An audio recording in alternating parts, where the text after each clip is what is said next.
Would you like to have a life of abundance and obedience? With obedience, think of that as conformity to the best way of living, ways that we all know should be followed. And if you want that, you're going to have to learn to think differently.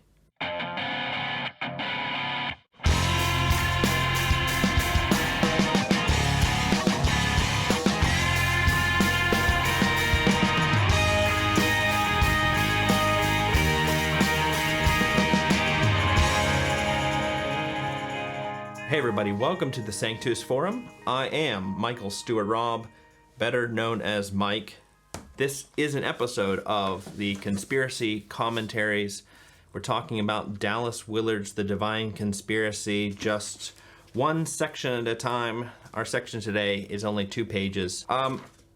Just a reminder, again, I'll keep reminding people, there's this book here, Something to Say, by this guy, Michael Stewart Robb. It's a bibliography of Dallas Willard. It's basically everything that he wrote or was recorded of him saying, all kind of put together with little check boxes next to it. Let's see if I can get this in the camera. There, you see that? Little boxes. You can mark what you've listened to or read. It's kind of for those OCD types or just people who just want to keep track. Get that at sanctus.institute/friends. If you become a friend of Sanctus, the nonprofit which supports this YouTube channel and the podcast, then you can get a copy of that for free if you live in the United States or Europe. On to the section. Section today is called The Gospel Gap. Like I said, pages 54 and 55. Just at the very end now we are of Dallas's sort of discussion of 2 gospels of sin management. And here's basically what he wants to say. These 2 gospels don't help. They don't help with 2 very important things that we want in our life. And I'll point them out here. It's very second paragraph. First one, the personal integrity of the people who believe those gospels. That is, integrity, you think of integral numbers. These are whole numbers that are all in one piece. We're talking about people that are all in one piece, that parts of them don't clash wildly with other parts of them. And if that's of interest to you to be that kind of person, then these 2 gospels, right and left, not going to help. The other thing he says here, and both lack any essential bearing upon the individual's life as a whole. So there are going to be parts of your life that these gospels won't touch, they won't affect, and he gives some very serious examples of that. Occupations, work time, family, relationships, home, neighborhood, things. It's just going to be irrelevant for those things. And turns out we spend the majority of our time in those places. That's really where our life is mostly lived. Now, I think at this point, a lot of people might think, well, what we have here is a spiritual formation problem.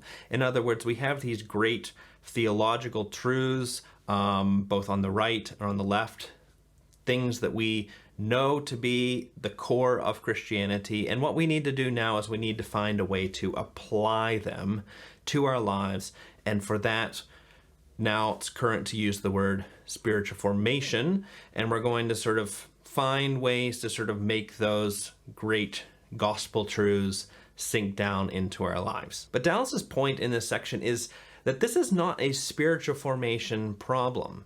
This is a intellectual formation problem. It's a thinking problem, and he's got a couple lines that indicate that. One is here. He talks about the conceptual discontent and practical irrelevance too. So it's a conceptual discontent. Our thinking doesn't link up. The thinking that we think when we think these gospels doesn't link up with the thinking that we think when we are in life or dealing with our personal integrity.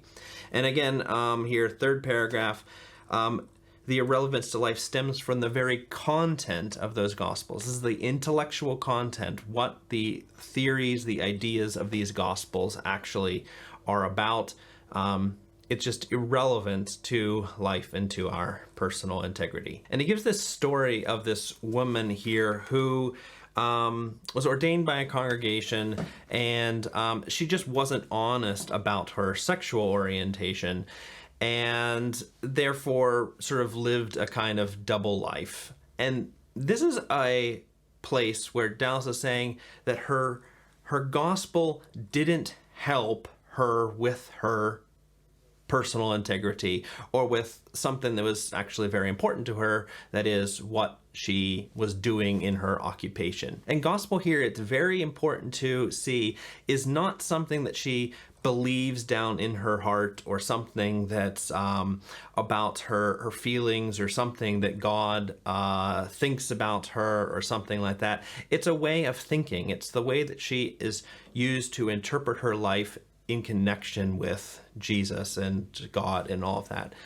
And it doesn't lead to, for her, a life of abundance, or didn't lead to a life of abundance and obedience. And that's just the case that Dallas is trying to make with both of these gospels, whether it's the right gospel or the left gospel, that neither of them actually, with the intellectual content that they have, lead to this sort of life that we all know would be good for us to live, and they don't help us keep our life together in a sense of wholeness. And, well, in the end, we just don't have abundance. There's not an overflow of goodness in our life.